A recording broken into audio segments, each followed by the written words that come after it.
श्योपुर में जहां 167 करोड़ रुपए की लागत से बनी 35 गांव की सूक्ष्म नहर सिंचाई परियोजना को लेकर किसानों ने गंभीर आरोप लगाए। किसानों का कहना है कि परियोजना बिना पूरी तरह से तैयार किए जल्दबाजी में उद्घाटित कर दी गई थी और परियोजना के तहत बिछाई गई पाइपलाइन में कई स्थानों पर लीकेज हो रहा है, जिससे खेतों में पानी भरने से और साथ ही फसलें खराब होने की शिकायतें सामने आई हैं। किसानों ने कहा है कि वे लंबे समय से जिम्मेदार अधिकारियों से शिकायत कर रहे हैं, लेकिन उनकी सुनवाई नहीं हो रही।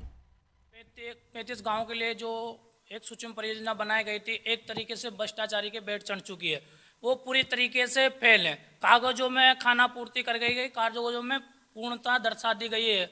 आज 35 गांव को किसी भी एक भी किसान को कोई पानी का लाभ नहीं मिला है ना। पूरा घटिया तरीके से निर्माण हुआ है। और कलेक्टर साहब ने भी बैठक बुलाई गई थी और कलेक्टर साहब ने 10-15 दिन का आश्वासन दिया था। 15 दिन के बाद में ये कहा था कि मैं इन अधिकारियों को रगड़ दिया जाएगा। उनका 15 दिन निकल गया। उनके बाद में कलेक्टर साहब दूसरी बैठक बुलाई, कलेक्टर साहब भी गायब थे बैठक में। कि ये नहर पूरी भ्रष्टाचार की भेंट चढ़ चुकी है और इसमें न तो सही तरह से इन्होंने पाइपलाइन गाड़ी है, न इन्होंने बक्सा लगाया है, न इन्होंने मतलब बाल लगाया है। इन्होंने कुछ नहीं लगाया। इन्होंने फॉर्मेलिटी पूरी करके गए और किसानों को गुमराह किया है। शासन को गुमराह कर ही दिया। प्रशासन को करने के बाद में किसानों को गुमराह कर रहे हैं लोग। अब देखो गुमराह तो शासन प्रशासन ने तो कर ही दिया, इन कंपनियों ने।